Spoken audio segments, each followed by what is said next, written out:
দুর্জন বাঘ ও উপকারী বকের কাহিনী।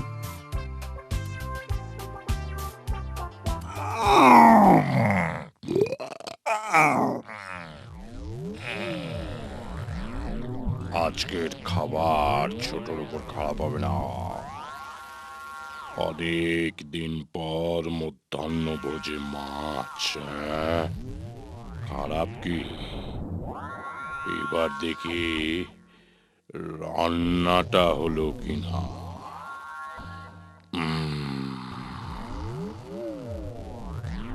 বেশ ভালোই হয়েছে দেখছি। বেশ সুস্বাদু। এবার বুঝেছি মানুষরা কেন রান্না করে খায়। আহা, কি স্বাদ! ওরে বাবা, কি গলায় যে কাটা খুব ফুটে গেল। আমি তো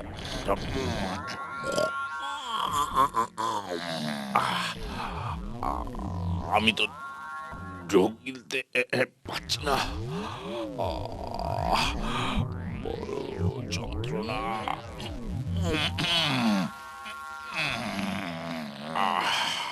কি করি?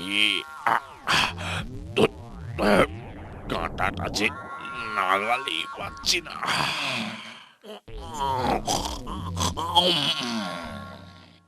তখন বাঘ সাহায্যের জন্য কাতরভাবে অন্য জন্তুদের ডাকতে লাগলো। আরে শিয়াল ভাইয়া, শিয়াল ভাইয়া, শোনো, শোনো না, আমার গলায় একটা কাঁটা ফুটেছে। একটু কৌশলে সেটা বার করে দাও তো।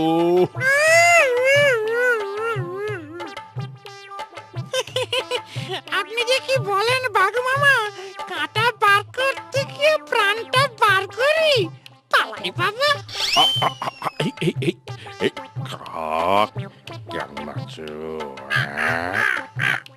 দেখো না, দেখো না, আমার গলায় একটা কাঁটা ফুটেছে। একটু বার করে দেবে ভাই, যন্ত্রণায় বড় কষ্ট পাচ্ছি। এটা শিকার ধরবার যে নতুন কৌশল, তাকে জানতে আমার বাকি আছে। কাঁটা বার করতে গিয়ে তোমার মুখে আমার মাথাটা ঢোকাই, আর অমনি আমার মুন্ডুটা ধরো আর কি। মাফ করো বাবা, বোকা অন্য কাউকে বানাও। বিপদে পড়লাম তো, মাথায় একটা মতলব এসেছে। শোনো, শোনো জঙ্গলের সব বন্ধুগণ, যে আমার গলায় আটকানো কাঁটা বের করে দেবে তাকে আমি অনেক পুরস্কার দেব। এদিকে নদীর ধারে এক লোভী বক দাঁড়িয়ে দাঁড়িয়ে সব দেখছিল। পুরস্কারের কথা শুনে লোভী বক ধীরে ধীরে তার কাছে গেল। আমি যদি তোমার কাঁটা তুলে দিই, তাহলে আমি তোমায় পুরস্কৃত করব। ঠিক আছে, মনে থাকে জানো? না, এবারে এবারে হাঁ করো দেখি। এবং যথারীতি তার সরু ঠোঁট দিয়ে বাঘের গলা থেকে মাছের কাঁটা বের করে আনলো। না, এবার আমার পুরস্কারটা দাও।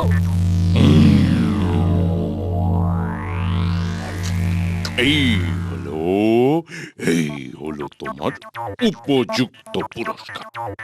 দুষ্টুর চক্রান্তে ভুলে লোভের ফাঁদে পড়লে তা কিন্তু মৃত্যুরও কারণ হতে পারে।